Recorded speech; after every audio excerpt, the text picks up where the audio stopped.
Assalamu alaikum friends, this is Kashif and I am an IELTS trainer. I teach IELTS online and offline. Many people ask me the question that, sir, do you take IELTS classes online? And I say yes, I do. Offline means I take classes in my physical office, which is on Garipura Road, Gujarat, in the name of Barful Educational Services. Whereas online means I take classes online, maybe on Zoom or WhatsApp video or WhatsApp through. I take class 5 days a week and 45 minutes per class.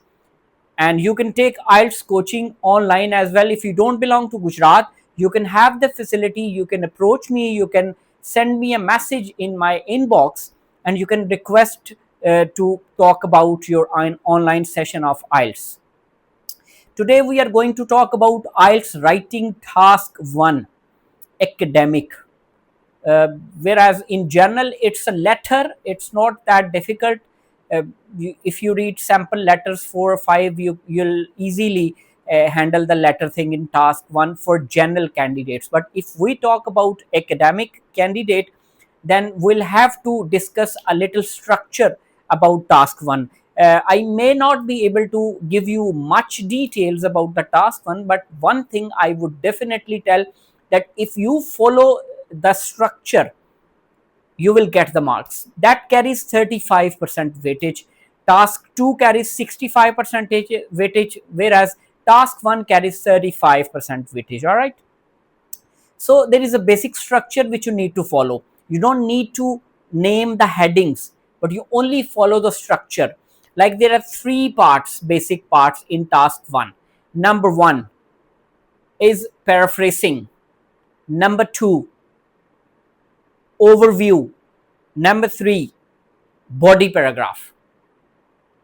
1 is paraphrasing, number 2, overview, number 3, body paragraph. You don't need to do the heading thing. All right, it's just a structure. You start with the name, with some words. The examiner or the reader exactly knows that you know the structure.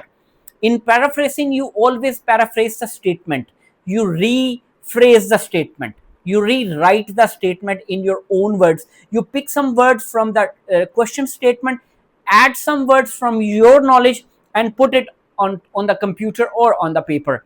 This is called paraphrasing. Very easy. So you rephrase the statement. Second thing is overview. Overview is either it's a one picture, then 1 or 2 lines are overview. If there are 2 pictures, you give 2 overviews. Overview is what you don't go into details. You don't mention in 1980 or this happened, this went up or this went down or this was thing. Overview is something like if I send you in some classroom, in some academy, and then I tell you that go and visit the classroom and then come back and tell me what did you see. There are chairs in the classroom, students are sitting in the classroom, there is an air conditioner, and there is a teacher chair, and there's a whiteboard, and blah blah blah, everything over there. But obviously if I ask you to visit the class for 5 seconds, and you won't be able to count the chairs, you won't be able to count the lights or count the students, you just go and come back.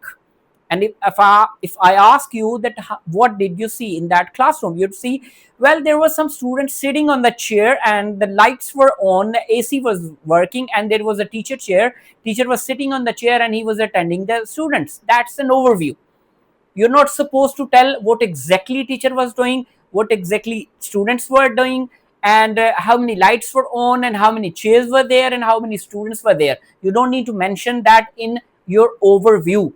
In overview, what you say is, overall, that was a nice lighted classroom where teacher was sitting in the room and he was attending the class, the class fellow, the students. And the chairs were arranged in a very good manner. One side were for the females and the other side were the males. That's it. This is an overview of anything. So either it's a picture or a map or a graph, whatever it is. So you give an overview. Very simple. Third is body paragraph. Now in that body paragraph, you write the details. That when I entered the room, the teacher was sitting on the table and he was trying to teach something to students. There are 2 students who were sitting with the teacher and 4 students were sitting on their seats and doing their homework. 3 students were doing listening tasks, 3 students were doing reading tasks, and lighting was very good. There was one air condition, there were like 25 chairs in the classroom. These are the details which you need to write in body paragraph. If you have one picture, you need one whole paragraph. If you are two picture, then you need to make two paragraphs. Very simple. If you want to see what actually how this structure is implemented, you go to the website. You have take the task one statement from anywhere, internet, Google, your IELTS book. Take the statement, put it on the Google, and check. There's some websites which will come in underneath that, first two three website, and check their answers. You'll find exactly the same structure. There won't be any heading over there, but you will find the same structure over there. First is the paraphrasing, number two is overview, and number three is body paragraph. uh, Normally there is no conclusion in the task one, so you don't need to specifically uh, conclude the overall task, right?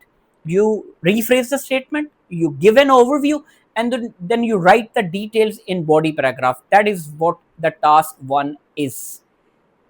Obviously you can read the standard answers which are given on internet, on chat gpt. You can I would suggest you to read from the internet.